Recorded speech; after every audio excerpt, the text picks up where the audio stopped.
کہ حضرت عمر داماد علی ہیں. جب حضرت عمر شہید ہوئے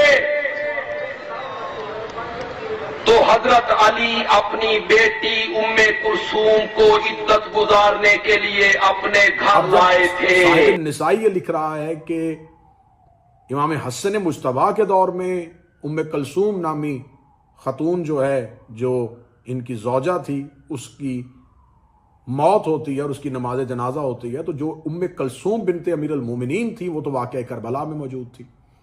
ان کا واقعہ کربلا میں موجود ہونا. اعوذ باللہ من الشیطان الرجیم، بسم اللہ الرحمن الرحیم. یا علی مدد حق حیدر. تھمبنیل پہ آپ پڑھ چکے ہوں گے اور انٹرو میں آپ سن چکے ہوں گے کہ ہماری آج کی اس ویڈیو کا ٹائٹل کیا ہے.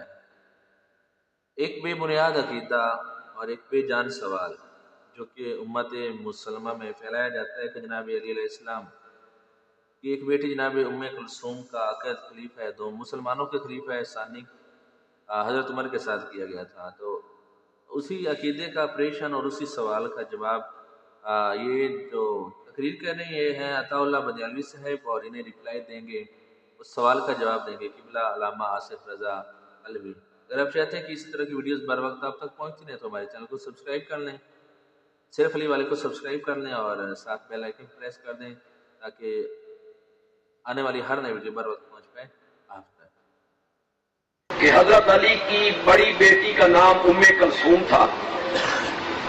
یہ حضرت حسن اور حضرت حسین کی بڑی بہن ہے. کیا کہنے ان کے علم کے پہلے ہی یہ پہلے سوال میں یا میں یہ کہوں کہ پہلی لائن میں یہ کہہ رہے ہیں کہ جناب علی علیہ السلام کی بڑی بیٹی کا نام ام کلثوم تھا، جبکہ جناب حسن علیہ السلام، امام حسین علیہ السلام، اور تیسرے نمبر پہ جناب فاتح شام سیدہ زینب سلام اللہ علیہا. ان کے بعد چوتھے نمبر پہ جناب ام کلثوم کا نمبر ہے اور چوتھے نمبر والی بیٹی ہے جناب علی علیہ السلام کی. تو کیا کہنے ان کے علم کے کہ سبحان اللہ، یہ کیا خوبصورت بات کر رہے ہیں کہ سب سے بڑی بیٹی. اب یہ سب سے بڑی بیٹی کیوں کہہ رہے ہیں یہ بھی آگے چل کے آپ کو پتہ چل جائے گا. کہ حضرت عمر داماد علی ہیں. جب حضرت عمر شہید ہوئے تو حضرت علی اپنی بیٹی ام کلثوم کو عدت گزارنے کے لیے اپنے گھر لائے تھے. بندیالوی ہاتھ باندھ کے پوچھتا ہے جننی نو لے کے آئے سن. میں 3 باتیں بیان کر چکا ہوں. حضرت عمر کو میرے نبی نے چنا دین کی عزت کے لیے، حضرت ابو بکر نے چنا اپنے بعد خلافت کے لیے، اور حضرت علی نے چنا رشتہ داری اور قرابت کے لیے. چوتھی بات بیان کرنا چاہتا ہوں. میری کاشی اپنی کتابیں یا اپنی کتب جو سیاستیں کی ہیں وہ پڑھتے ہوتے ہیں تو انہیں تعلقات کا پتہ ہوتا ہے کہ حضرت علی علیہ السلام کے اور اس خلیفہ دوم کے تعلقات آپس میں کیا تھے. لیکن شاید خیر آپ کا ٹائم ضائع نہیں کرتے، ویڈیو دیکھتے ہیں اور اس کے بعد ہم اپنی رائے دیں گے. ماں عائشہ صدیقہ نے چنا روضہ رسول میں دفن کرنے کے لیے. میں گزارش کروں گا برادران اہل یہ تھے غالباً اہل حدیث یا دیوبند مکتبہ فکر سے ان کا تعلق ہے عطا اللہ بندیالوی صاحب. اب انہیں دلائل کی روشنی میں جواب دیں کہ قبلہ علامہ آصف رضا. میں گزارش کروں گا برادران اہل سنت سے کہ جنہوں نے اس عقیدے کو سنا ضرور ہے لیکن اس پہ تحقیق نہیں کی، تھوڑی سی تحقیق کیجئے گا. جب آپ تحقیق کریں گے تو آپ کو پتہ چلے گا کہ اس صحابی جس کے ساتھ نسبت دی گئی ہے خلیفہ ثانی حضرت عمر، جب انہوں نے اسلام قبول کیا تو اس وقت ان کی عمر 40 سال تھی، اور 40 سال کی عمر میں جب انہوں نے اسلام کو قبول کیا تو اس وقت امیر المومنین حضرت علی ابن ابی طالب کی ظاہری حیات طیبہ جو تھی وہ 9 سال تھی. اب ہم دیکھتے ہیں کہ جب حضرت عمر جو ہیں وہ اپنی پوری زندگی جو ہے ان کی وہ 63 برس کی ہے، جب امیر المومنین کی شادی ہوئی ہے 25 سال کی عمر میں، اور اس وقت جو ہے وہ اس صحابی کی عمر جو ہے وہ 56 سال ہے. اب حضرت امیر المومنین کی جب عقد جناب سیدہ کے ساتھ بحکم خدا اور بنص قرآن ہوتا ہے تو اس میں امیر المومنین کے ہاں پہلی اولاد سرکار حضرت امام حسن مجتبیٰ، پھر اس کے بعد سرکار کریم کربلا امام حسین، پھر اس کے بعد بڑی شہزادی فاتح شام، اور پھر اس کے بعد جناب سیدہ کلثوم صلوات اللہ علیہا دنیا میں ظہور فرماتی ہیں. تو اگر آپ عمروں کا تناسب دیکھیں تو جس وقت یہ شہزادی دنیا میں آتی ہیں اس وقت حضرت عمر کی جو زندگی ہے وہ 60 سال. پتہ چلا کہ یہ سب سے بڑی شہزادی کیوں کہہ رہے تھے کہ حضرت علی کی سب سے بڑی بیٹی، کیونکہ انہوں نے وہ ایج بھی تو پوری کرنی ہے، لیکن افسوس کہ سب سے بڑی بیٹی بنا کر بھی وہ ایج کا جو مطلب گیپ ہے وہ پورا نہیں کر ایج عمر کا جو تقاضا ہے، عمر کے جو گیپ ہے کہ مطلب بڑی بیٹی کا مطلب تھا کہ وہ شادی کے قابل تھی. حالانکہ یہ تھوڑا سوچ لیتے ہیں کہ پاک رسول سے بھی رشتہ مانگا گیا جناب سیدہ کا، جن کو جناب رسول اکرم صلی اللہ علیہ وآلہ وسلم نے رشتہ نہ دیا. خیر جبکہ دیکھتے ہیں ویڈیو میں. تو 60 سال کی اب جو تاریخ عقد لکھا گیا ہے، جو کتابوں میں جلدی میں لکھا گیا ہے، تو وہ 17 ہجری لکھا گیا ہے کہ 17 ہجری کو یہ نکاح ہوا. تو اس وقت جو اس شہزادی کی ظاہری حیات طیبہ ہے وہ 5 یا 6 برس کی بنتی ہے. تو ایسا کیسے ممکن ہو سکتا ہے؟ یہ کیسا خلاف عقل عقیدہ ہے، یہ کیسا خلاف غیرت عقیدہ ہے. پھر اس کے بعد کتابوں میں یہ لکھا گیا ہے کہ اسی صحابی نے جب جناب سیدہ بنت رسول کے ساتھ عقد کرنے کی خواہش کا اظہار کیا تھا تو رسالت مآب نے انکار کر دیا تھا. تو جو انکار اور اس کی وجہ جو ہے وہ اہل سنت کتابوں میں یہ لکھی ہے کہ رسالت مآب نے اس کی وجہ بی بی کی کمسنی بتائی تھی. تو جب رسول اپنی بیٹی کو کمسنی کی عمر میں عقد کے لیے نہیں دے رہے تو یہ امیر المومنین سے کیسے ممکن کیا جا سکتا ہے؟ ان سے کیسے یہ بات سوچی جا سکتی ہے؟ اب دوسرا سوال آتا ہے کہ یہ اشتباہ یا یہ روایت جو ہے وہ اہل تشیع کی کتابوں میں بھی درج ہے، اور بعض ناسبی جو ہے وہ اس میں تشیع کتابوں کا حوالہ دیتے ہیں کہ دیکھیں اہل تشیع کے ہاں مکتب جعفریہ میں بھی اس روایت کا موجود ہے. تو میں پوری ذمہ داری کے ساتھ ایک چھوٹا سا ذاکر شبیر ہونے کی حیثیت سے کہوں گا کہ جہاں بھی علماء تشیع نے اس روایت کا اندراج کیا ہے تو اس روایت کو روایت کے طور پہ لکھا ہے، نہ کہ اعتقادات اور عقیدے کے طور پہ لکھا ہے.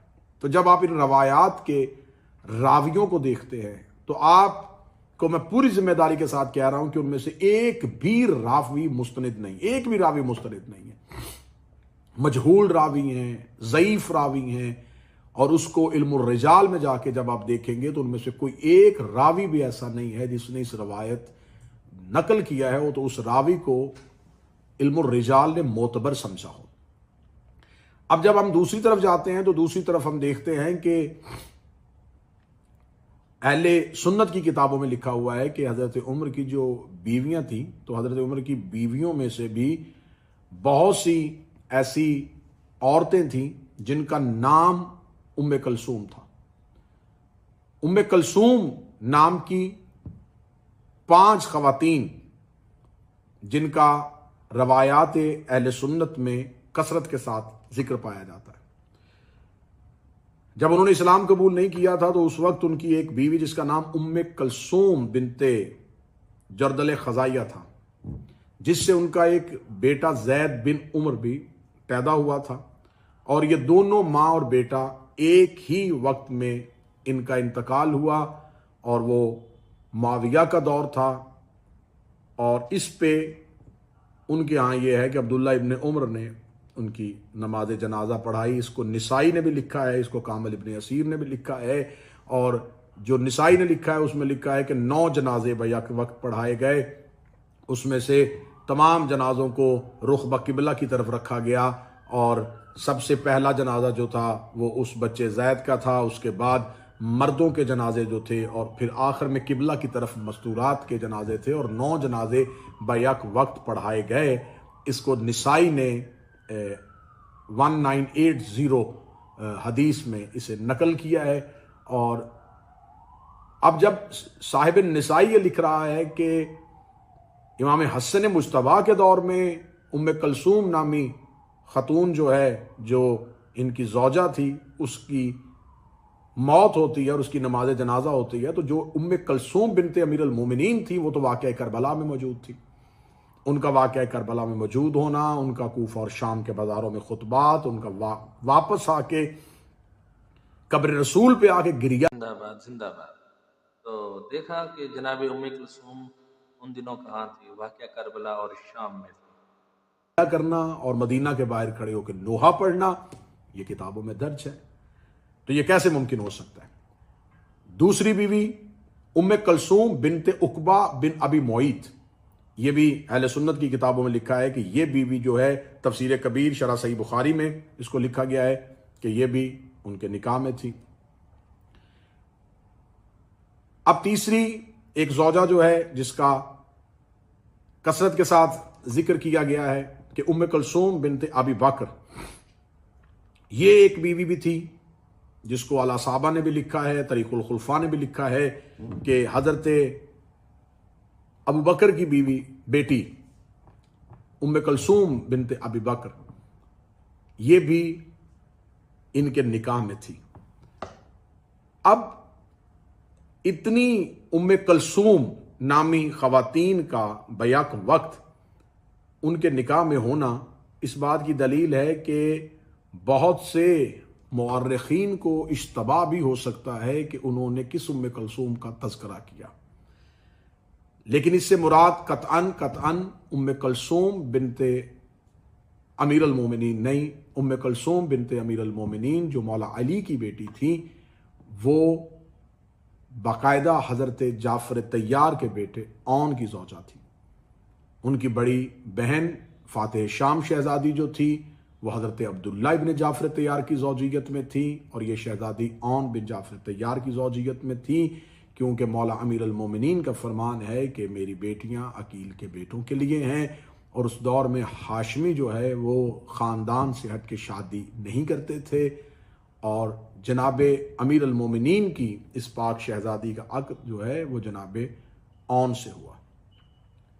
اس میں خلاف عقل روایت ہے، یہ خلاف غیرت روایت ہے کہ، اور اس روایت کو جس انداز میں ذخائر العقبہ میں اور جس طریقے سے اس روایت کو لکھا گیا ہے معاذ اللہ ثم معاذ اللہ، وہ الفاظ اتنے غیر شائستہ ہیں، وہ الفاظ اتنے نازیبا ہیں کہ میں اہل بیت کی عزت کے خلاف سمجھتا ہوں کہ جب واقعے کو کوٹ کیا گیا ہے کہ کیسے رشتہ مانگا گیا اور کیسے اس بچی کو بلوایا گیا اور کس انداز سے، اگر آپ صرف اس واقعے کو پڑھ لیں تو اس پڑھنے کے بعد پھر آپ صرف اتنا سوچئے گا کہ میں تو اس واقعے کو کوٹ بھی نہیں کرنا چاہتا، کہ جو واقعہ لکھا ہوا ہے اس واقعے کو پڑھنے کے بعد آپ سوچئے گا کہ جس شخصیت سے یہ واقعہ منسوب کیا ہے پھر اس کی پرسنالٹی جو آپ کے سامنے نکلے گی وہ بتائیے گا کہ کیا نکلے گی، کہ ایک 65 سال کا ایک شخص بڑھاپے میں ایک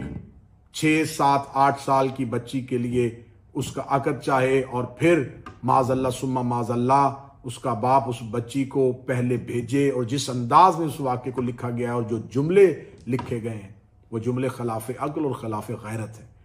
بلکہ اہل سنت کی کتابوں میں لکھا ہوا ہے کہ اگر ام کلثوم بنت ابی بکر جو ہے اس کے رشتے کی خواہش کا اظہار جب کیا ہے تو جو حضرت عائشہ نے جواب دیا وہ بھی اہل سنت کی کتابوں میں لکھا ہوا ہے کہ انہوں نے کس انداز سے جواب دیا، اور ام کلثوم بنت ابی بکر نے کیا جملہ کہہ کے انکار کیا تھا وہ بھی اہل سنت کی کتابوں میں لکھا ہوا ہے۔